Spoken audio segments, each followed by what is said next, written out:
نحمده ونصلي على رسوله الكريم اما بعد فاعوذ باللہ من الشیطان الرجیم بسم اللہ الرحمن الرحیم۔ سورہ البقرہ آیت نمبر 120۔ السلام علیکم ورحمۃ اللہ وبرکاتہ۔ اللہ تعالیٰ اس آیت میں ارشاد فرماتے ہیں وَلَن تَرْضَىٰ عَنكَ الْيَهُودُ وَلَا النَّصَارَىٰ حَتَّىٰ تَتَّبِعَ مِلَّتَهُمْ قُلْ إِنَّ هُدَى اللَّهِ هُوَ الْهُدَىٰ وَلَئِنِ اتَّبَعْتَ أَهْوَاءَهُمْ بَعْدَ الَّذِي جَاءَكَ مِنَ الْعِلْمِ مَا لَكَ مِنَ اللَّهِ مِنْ وَلِيٍّ وَلَا نَصِيرٍ۔ ترجمہ: آپ سے یہودی اور نصارہ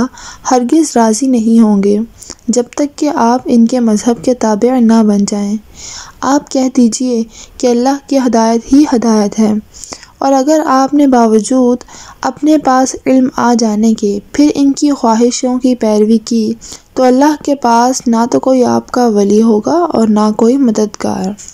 اس سے پہلی آیت میں اللہ تعالیٰ نے نبی کریم صلی اللہ تعالیٰ علیہ وآلہ وسلم کو یہ بتا دیا تھا کہ اگر یہود و نصارہ آپ کی مسلسل تبلیغ کے باوجود ایمان نہیں لاتے تو آپ پریشان نہ ہوں اور غم نہ کریں، یہ ایمان لانے والے نہیں ہیں، اور نہ آپ سے ان کے متعلق کوئی باز پرس ہوگی۔ مدینہ منورہ میں آنے کے بعد جب نبی کریم صلی اللہ تعالیٰ علیہ وآلہ وسلم نے بیت المقدس کی طرف منہ کر کے نمازیں پڑھیں تو اس سے یہود کو یہ امید ہو گئی کہ شاید نبی کریم صلی اللہ تعالیٰ علیہ وآلہ وسلم ان کے محرف شدہ دین میں ان کی موافقت کر لیں۔ اللہ تعالیٰ نے ان کو رد کرتے ہوئے اور یہود و نصارہ کے ایمان لانے کی توقع کو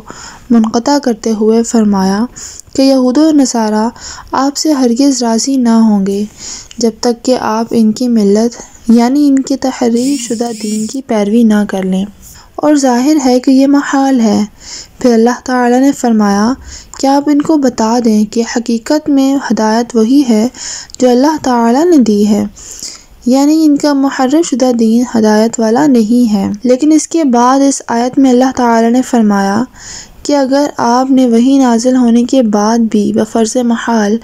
یہود و نصارہ کی خواہشات پر پیروی کی تو معاذ اللہ آپ کے لیے اللہ تعالیٰ کی طرف سے کوئی مددگار نہیں ہوگا، یعنی آپ کی مدد کرنے والا کوئی نہیں ہوگا۔ اس آیت میں مسلمانوں سے تعریضاً خطاب ہے۔ تعریض اس کو کہتے ہیں کہ صراحتاً اور بظاہر کسی سے خطاب ہو اور حقیقتاً دوسروں سے خطاب ہو۔ اسی طرح اس آیت میں بھی بظاہر تو رسول اللہ صلی اللہ تعالیٰ علیہ وآلہ وسلم سے خطاب ہے اور تعریض عام مسلمانوں سے ہے، یعنی جب آپ صلی اللہ تعالیٰ علیہ وآلہ وسلم کا ان کی اتباع کرنا محال ہے پھر بھی اللہ تعالیٰ نے آپ کو یہ وعید سنائی تو عام مسلمانوں کی طرف یہ وعید کس قدر خطرناک ہوگی۔ لہٰذا ہمارے لیے اس آیت میں یہ سبق ہے کہ ایسی خواہشات کو ہم نے اپنے دل میں جگہ نہیں دینی جو غلط ہوں یا ناجائز ہوں، یا ایسی خواہشات ہوں جن کی وجہ سے ہمارا رب ہم سے